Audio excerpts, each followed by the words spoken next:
What's your baseball philosophy? What got you so far? I really don't have one, to be completely honest.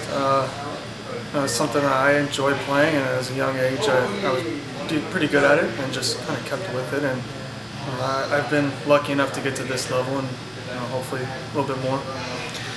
Now, do you approach pitchers individually, or do you have one style or one approach for everybody? Depending. Lefties are a lot different than righties in my mind. Righties try to do different things with different pitches. They can throw the slider to righties that can go off the plate, and not many lefties will throw that to right-handed hitters because there's just no point. They like to go change-ups to righties, kind of go away from them. So, but I mean, in all honesty, other than that, it's pretty much the same to me. I try to take the ball up the middle the other way and try to stay inside the ball. You weren't a first-round draft pick, were you? Mm-hmm. Now, did that put any extra pressure on you? No, not really. It was the type of thing that whether they drafted me in the first round, and I was lucky enough to be there, and all I have to do is go out there and perform. You add the extra pressure on it, you start to mess up yourself, and it's just something that I tried not to do. So, of course there is some added pressure just because your name's out there a little bit more than other people. But I tried not to add any extra stuff to myself. Now, for you as a first-round draft pick, you went through the organization, you're in the major leagues. There are other first-round draft picks that are getting passed up by guys drafted in the later round. When does that happen? I don't know. It's just the type of thing that the organization sees them as they've proven themselves maybe a little bit more, or it's just it may be a need thing.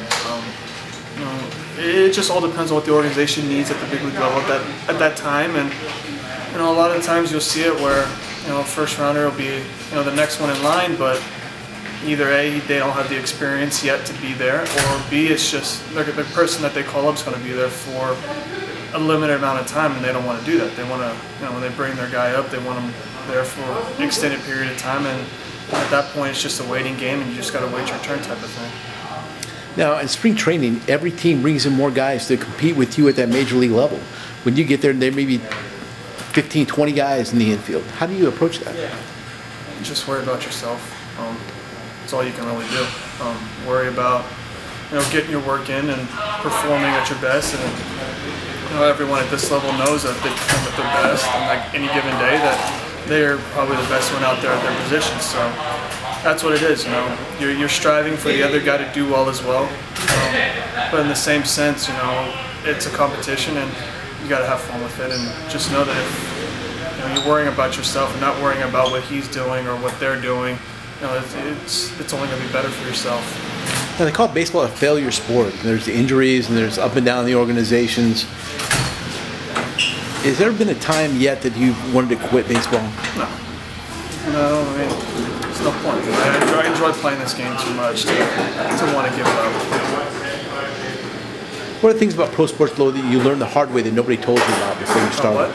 About pro sports, about pro baseball? It's just the grind. That's the main thing. A lot of people see, professional basketball and football. Football plays 1 day a week. They practice hard, but they play 1 day a week. Basketball, you play, maybe 3 or 4 days a week. They rarely ever play back-to-back days. And baseball is one of the only sports out there that you're playing every single day. I mean, here in SEC, and we play 144 games, 156 days. Not many people notice that. They come to a game, they see a game, they go home. They don't realize that we got to be back at the field the next day, ready to go at 4 o'clock for a 7 o'clock game. It's just that's something that they don't realize, and that's one of the main things that when you get into pro sports, that especially baseball, that you kind of realize that very quick. Now, once you sign a contract, you're a professional baseball player, obviously. But was there a time before that when it dawned on you that you were going to play professional baseball? Probably my sophomore year of college. I had a real good sophomore year, went to the Cape, ended up doing really well there as well. So it was the type of thing that I knew at that point that this was something that not only was a possibility, but more likely was going to be a reality. So that was probably the key moment that I saw from me. Now, do you read the sports pages of what Baseball America ranks you in the organization or preseason stuff like that? No, not really. I don't personally. It's just something that I used to, and now it kind of doesn't really make a difference to me. They could rate me as the 10th or the 1st. And to me, it's if I go out there, perform, and the organization sees my progress. To me, that's what matters, because that's what gets you there. I mean, your name on a piece of paper doesn't do anything for you other than maybe give you a couple more chances if you fail. But other than that, if you go out there and you perform, that's all that matters. When you first started, did it influence you at all what people wrote or things like that? A little bit. When people said that, this and that about me, it was, trying to go out there and prove them wrong, and I tried to do a little bit too much and, dug myself in a deeper hole. So now it's just, I have my routines that I do before the game and stuff to get ready, and, as long as I do that and I'm ready to go. And that goes back to the first round draft pick question where there's already pressure on you. How do you handle the fans, people yelling and screaming at you? Don't listen to them. It sounds kind of harsh, but you see a lot of times where fans yell at you to dive at a ball, defensively, and it makes no difference if you dive, you're not going to get it. So it's just something where you're at this level for a reason. You understand the game, you play the game long enough to know what you can and cannot do. And so when fans they yell at you, they pay to sit there, they pay to say stuff to you if they want to. So it's just the type of thing where you just you hear them every now and then, but you just blow it off. How about the umpires? How do they handle the umpires? There's not much you can do. They have all the say pretty much, but usually you try to become friends with them, so you can ask them a question and they don't take it the wrong way. If a ball call's borderline, you can ask them, hey, where do you have that? I got it this. Okay, well I saw it this way. And as long as you can be on a professional level with them, they understand that you're trying to get to a certain spot, and as they are, they're trying to get to big leagues as well. So as long as you can get that professional courtesy to them, they'll give it to you. What would you tell a high school player if he came to you about professional baseball? Just work hard, really.